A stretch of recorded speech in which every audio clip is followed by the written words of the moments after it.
बिस्मिल्लाहिर्रहमानिर्रहीम अस्सलामु अलैकुम। My name is Azam and you are watching my YouTube channel.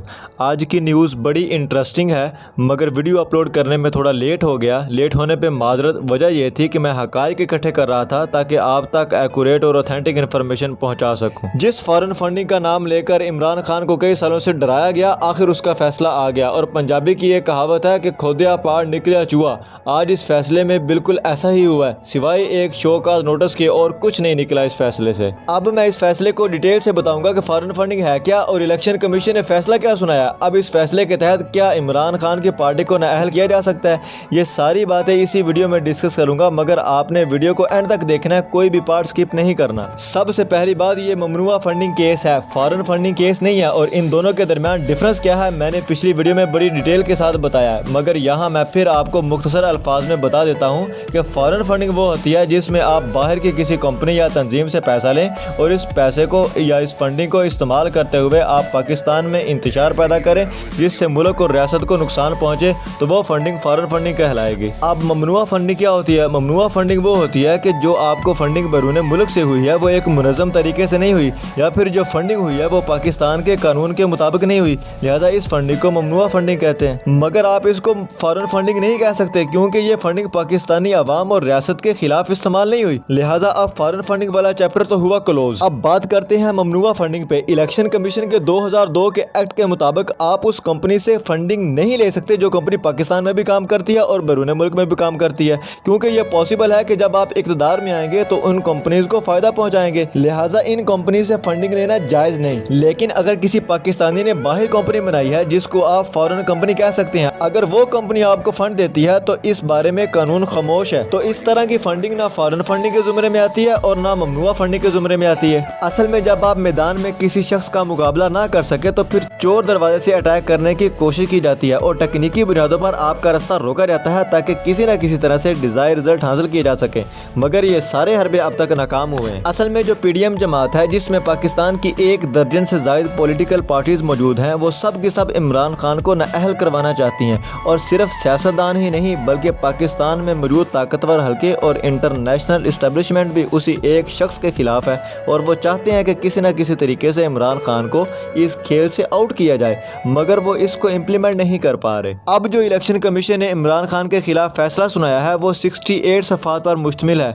और फैसला ये सुनाया है कि इमरान खान की पार्टी को जो फंडिंग हुई है वो ममनुआ फंडिंग हुई है। अब ममनुआ फंडिंग क्यों कहा गया वो मैं आपको पढ़ के सुनाता हूँ। पाकिस्तान का एक शहरी जिसका नाम नासिर अजीज है, जो सिंगापुर में बिजनेस करता है, उसने इंडियन लड़की से शादी की जिसका नाम रुमिता शेट्टी है। दोनों का एक ज्वाइंट अकाउंट है। उसने अपने अकाउंट से तहरीक इंसाफ को $27,000 भिजवाए। अब चूंकि अकाउंट ज्वाइंट था, खामंद पाकिस्तानी और बीवी इंडियन थी, तो इलेक्शन कमीशन ने वो रकम आधी आधी करके लिखा है कि अकाउंट ज्वाइंट है, खामंद पाकिस्तानी है, इसीलिए $13,500 जायज़ है और $13,500 बीवी के बनते हैं, वो ममनू है। आप अंदाज़ा लगाएं कि किस हद तक इलेक्शन कमीशन इमरान खान के खिलाफ है और सिर्फ इमरान खान के खिलाफ फैसला सुनाने के लिए किस तरह से कानून को तोड़ मरोड़ कर पेश किया गया। सपोज अगर उसकी बीवी इंडिया फंड बेचती है तो क्या उसकी फंडिंग को ये कहकर ममनुआ करार दे दिया जाएगा कि आप एक पाकिस्तानी शहरी की बीवी हैं और पाकिस्तान हमारा दुश्मन मुल्क है, लिहाजा आपकी फंडिंग ममनुआ फंडिंग है। यानी शादी जायज़ है इंडियन से मगर फंडिंग जायज़ नहीं है। यार फैसले की कोई लॉजिक होती है, ये बगैर लॉजिक के ही फैसला सुना दिया। ये फैसला नहीं लग रहा बल्कि जोक लग रहा है। इसके अलावा इलेक्शन कमीशन ने कहा कि 13 कंपनीज ऐसी हैं जिनसे पीटीआई को फंडिंग होती रही है, मगर पाकिस्तान तहरीक इंसाफ ने उनको डिक्लेयर नहीं किया, यानी इलेक्शन कमीशन को उनके बारे में ब्रीफिंग नहीं दी गई। इलेक्शन कमीशन ने बाकायदा उन कंपनीज का नाम भी लिखा सबूत के तौर पर, और फिर चीफ इलेक्शन कमीशन ने कहा कि ये फंडिंग ममनुआ फंडिंग है, क्यों ना इस फंडिंग को जब्त कर लिया जाए पाकिस्तान तहरीक इंसाफ से, तो इस पर शो कॉज नोटिस जारी कर दिया। इस खबर को मीडिया में पहले ऐसे पेश किया गया कि जो इमरान खान का बयान हल्फी है, इलेक्शन कमीशन ने उसको गलत करार दे दिया। अब वो सादिक और अमीन नहीं रहे, जबकि इमरान खान ने बयान हल्फी तो जमा ही नहीं करवाया, सिर्फ एक सर्टिफिकेट जमा करवाया था जिसमें ये बात वाज़े लिखी हुई है कि मेरे इल्म के मुताबिक यानी मेरी बेस्ट ऑफ नॉलेज के मुताबिक जो इन्फॉर्मेशन इस सर्टिफिकेट में दी गई है वो दुरुस्त है, जबकि हलफनामा किसी इंसान की अपनी ज़ात के बारे में होता है जिसमें वो कहता है कि मैं हल्फन ये कहता हूँ कि मेरी इतनी प्रॉपर्टी है, इतनी जायदाद है, इतनी गाड़ियाँ हैं, इतने बच्चे हैं, इतनी बीवियाँ हैं, ईच एंड एवरीथिंग के बारे में बताता है और फिर कहता है कि मैं हल्फन कहता हूँ कि ये इन्फॉर्मेशन जो इस बयान हल्फी में मौजूद है वो बिल्कुल ठीक है, जबकि सर्टिफिकेट में ये बात लिखी हुई है कि मेरी बेस्ट ऑफ नॉलेज के मुताबिक ये इन्फॉर्मेशन दुरुस्त है।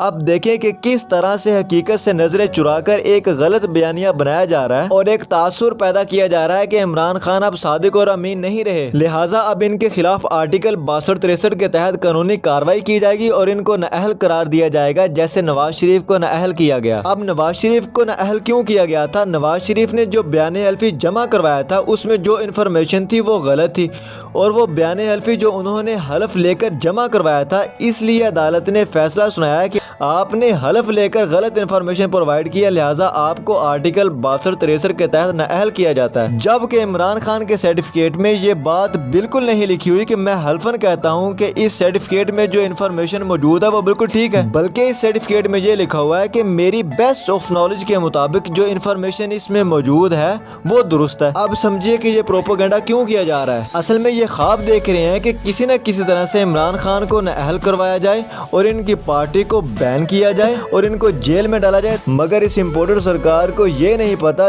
ये जो केस है ये ममनुआ फंडिंग केस है, इलेक्शन कमीशन के फैसले में कहीं भी मौजूद नहीं है कि आप ममनुआ फंडिंग केस में किसी पार्टी को बैन कर दें। अब जो इनका मकसद था वो तो हासिल नहीं हुआ, मगर जो तलवार इन्होंने इमरान खान पर लटकाई थी अब इनके गले पर चलेगी, क्योंकि इमरान खान अब अदालतों की तरफ रुजू करेंगे और कहेंगे कि जिस तरह हमारी फॉरेन फंडिंग का फैसला सुनाया है इसी तरह बाकी पार्टीज की फॉरेन फंडिंग केस का भी फैसला फौरन सुनाया जाए। और मजे की बात यह है कि इमरान खान ने तो बहुत सारा रिकॉर्ड जमा करवाया, मगर इनके पास तो रिकॉर्ड ही सिरे से मौजूद नहीं है और जो कोई रिकॉर्ड मौजूद है वो इतना बुरा है कि उसे पेश ही नहीं कर सकते। नवाज शरीफ ने 2002 में उसामा बिन लादेन से पैसे लिए थे, ये थी फॉरेन फंडिंग, इस पर तो इलेक्शन कमीशन ने फैसला नहीं सुनाया, यहाँ आकर वो खामोश है। इसीलिए इमरान खान ने कहा कि इलेक्शन कमीशन नाइंसाफी से काम लेता है, हमारे खिलाफ केस निकालता है और जिनके खिलाफ कार्रवाई करनी चाहिए थी उन्हें सपोर्ट करता है, इसीलिए हम इनके फैसले को कलअदम करार देते हैं और हम अदालत में इस फैसले को चैलेंज करेंगे। इसके अलावा 2013 के इलेक्शन में नवाज शरीफ को सऊदी अरब से फंडिंग हुई थी, उस पर तो इलेक्शन कमीशन ने कोई एक्शन नहीं लिया और इसी तरह से मौलाना फजल रहमान को लीबिया से फंडिंग हुई थी, उस पर तो आज तक इलेक्शन कमीशन ने कोई फैसला नहीं सुनाया। पीटीआई का एक ही मौकफ था कि आप फॉरेन फंडिंग का फैसला जरूर सुनाएं, मगर सब पार्टीज का एक साथ फैसला सुनाएं ताकि दूध का दूध और पानी का पानी हो जाए। सुप्रीम कोर्ट ऑफ पाकिस्तान ने कहा था कि आपने तमाम पार्टीज का फैसला इकट्ठा सुनाना है ताकि सब के साथ इंसाफ हो जाए, मगर सिर्फ पीटीआई को दबाने के लिए और इमरान खान को नाअहल करवाने के लिए ये सारी साजिश की जा रही है। राहत अंदौरी का एक शेर है, जब आग लगेगी तो सारे घर आएंगे जद में, यहाँ सिर्फ हमारा मकान थोड़ी है। जब आप इमरान खान को नाअहल करवाने पे आएंगे तो आप खुद भी नहीं बच पाएंगे, क्योंकि इस हमाम में सारे नंगे हैं। अब इमरान खान ने इलेक्शन कमीशन के फैसले को सुप्रीम कोर्ट में चैलेंज करना है और इलेक्शन कमीशन के फैसले के वैसे ही पड़खच्चे उड़ जाएंगे, क्योंकि इनके फैसले में बहुत सारी गलतियां और ऐसे लगता है कि जैसे इन्होंने बगैर तैयारी के फैसला सुनाया हो, क्योंकि इस फैसले में काफी सारी टेक्निकल मिस्टेक की गई है। सबसे पहली बात कि किसी भी बयान हल्फी को या सर्टिफिकेट को इलेक्शन कमीशन गलत करार नहीं दे सकता, इसका इख्तियार सिर्फ सिविल कोर्ट के पास है और सिविल कोर्ट ही है जो किसी को सादिक और अमीन होने या ना होने का टाइटल दे सकती है, मगर इलेक्शन कमीशन के पास ये इख्तियार नहीं है। दूसरी बात, इलेक्शन कमीशन ये कहता है कि इमरान खान ने बयान हल्फी जमा करवाया, जबकि अनवर मसूद साहब कहते हैं कि ये बयान हल्फी नहीं है, ये एक सर्टिफिकेट है। बयान हल्फी में और सर्टिफिकेट में जमीन आसमान का फर्क है। तीसरी बात, इलेक्शन कमीशन ने फैसले में जिन कंपनीज का नाम लिखा है और कहा है कि ये फॉरेन कंपनीज है, उनमें से कई कंपनीज पाकिस्तानी हैं और वो पाकिस्तान तहरीक इंसाफ के साथ अदालत में पटिशन दायर करने के लिए तैयार हैं कि हम पाकिस्तानी हैं, मगर इलेक्शन कमीशन ने हमारी कंपनीज को गैर मुल्की कंपनीज डिक्लेयर किया है। जब ये इलेक्शन कमीशन की सारी mistake supreme court of Pakistan में जजेस के सामने रखी जाएंगी तो इस पर अदालत जब इलेक्शन कमीशन से सवाल करेगी और इन बातों का जवाब मांगेगी तो उन्हें अपने फैसले पर यू टर्न लेना पड़ जाएगा और इनके यू टर्न लेने के बाद फैसले की कोई वक़्त नहीं रहेगी। अब आप देखिए कि किस तरह से प्रोपेगेंडा करके इमरान खान को नाअहल करवाने की पूरी कोशिश की जा रही है। सारी सियासी पार्टियां एक ही तरफ तवज्जो मरकूज करके बैठी हैं कि किसी न किसी तरह से इमरान खान को इस खेल से आउट किया जाए, यानी मुअत्तल किया जाए, मुल्क डूब रहा है, मैशत गिर चुकी है, मुल्क डिफॉल्ट होने का खतरा है। मगर इन सब सियासतदानों को और हैंडलर्स को और सहूलतकारों को सिर्फ एक इमरान खान से खतरा है। इसी वजह से नाअहल करवाने की कोशिश की जा रही है। अगर यहाँ 1% की भी फॉरेन फंडिंग इमरान खान पर साबित होती तो ये मौका किसी सूरत भी हाथ से जाने ना देते। मगर अब ममनुआ फंडिंग केस है, इसमें नाअहल तो नहीं करवा सकते, मगर फिर भी सारे हथकंडे इस्तेमाल किए जा रहे हैं और इमरान खान को नाअहल करवाने की पूरी कोशिश की जा रही है।